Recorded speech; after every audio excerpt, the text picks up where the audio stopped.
परीक्षित के जन्म की कथा महाभारत के युद्ध के समय की है। जब द्रौपदी को इस बात की जानकारी मिली कि अश्वत्थामा ने उसके 5 बेटों की हत्या कर दी है तो उसने अनशन करने की ठान ली। द्रौपदी ने प्रण लिया कि वह अपना अनशन तभी तोड़ेगी जब तक कि अश्वत्थामा के सिर पर लगी मणि उसे नहीं मिल जाती। जब अर्जुन को इसकी जानकारी मिली तो वे अश्वत्थामा से युद्ध करने निकल गए। दोनों के बीच भयंकर युद्ध शुरू हो गया। अर्जुन को मौत के घाट उतारने के लिए अश्वत्थामा ने अपना ब्रह्मास्त्र निकाला। यह देख अर्जुन ने भी अपना बचाव करने के लिए ब्रह्मास्त्र का प्रयोग किया। तभी वहां नारद और ऋषि व्यास पहुंचे और उन्होंने ब्रह्मास्त्र का इस्तेमाल करने से मना किया। इसके बाद अर्जुन ने अपना ब्रह्मास्त्र वापस कर लिया, लेकिन अश्वत्थामा ने ऐसा नहीं किया। दरअसल अश्वत्थामा 5 पांडवों के कुल को नष्ट करना चाहता था, इसलिए उसने अपने ब्रह्मास्त्र की दिशा बदलकर अभिमन्यु की पत्नी जो कि गर्भवती थी उसकी ओर कर दिया। इस पर भगवान कृष्ण ने कहा, अभिमन्यु की पत्नी उत्तरा को परीक्षित नामक बेटे के जन्म का वरदान मिला है, इसलिए वह जरूर जन्म लेगा। अगर वह मरा हुआ भी पैदा हुआ तो मैं खुद उसे जीवन दान दूंगा और वह बड़ा होकर एक महान सम्राट बनेगा, जबकि तुम 3000 वर्ष तक इस पाप को ढोते रहोगे। साथ ही हमेशा तुम्हारे खून से बदबू आते रहेगी और वह ऐसे ही बहता रहेगा। यही नहीं, तुम हर प्रकार के बीमारियों से घिरे रहोगे। इसके बाद अर्जुन ने अश्वत्थामा को रस्सी में बांधा और द्रौपदी के पास ले आया।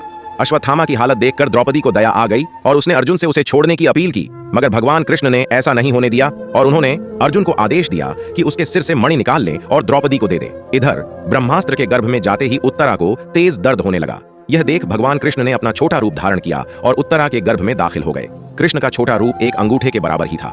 वे शंख, चक्र, गदा और पद्म सब कुछ धारण किए हुए थे।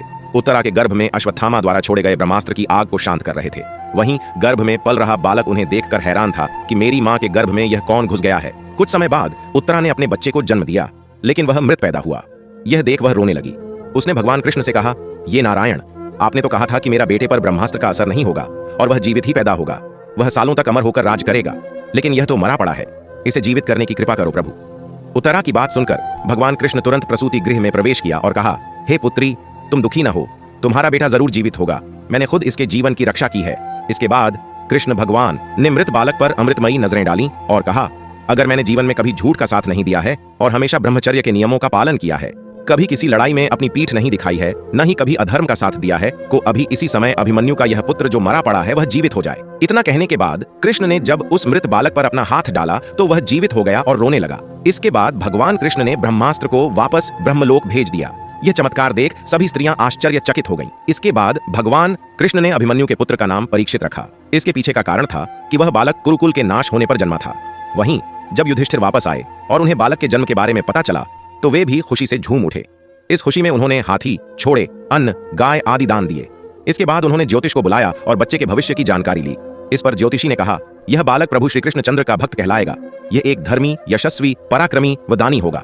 ज्योतिष ने आगे बताया कि जीवन में एक आर्षी का शाप पाकर गंगा के तट पर यह श्री सुखदेव से आत्मज्ञान की प्राप्ति करेगा। ज्योतिष की बात सुनकर युधिष्ठिर खुश हुए और उन्हें दक्षिणा देकर वहां से विदा कर दिया। इस कहानी से हमें यह सीख मिलती है कि कभी भी किसी कार्य को छल कपट के साथ नहीं करना चाहिए, इससे हमारा बुरा ही होता है। तो दोस्तों, वीडियो ऐसा लगा हो तो लाइक और सब्सक्राइब जरूर करें। जय हिंद, जय भारत।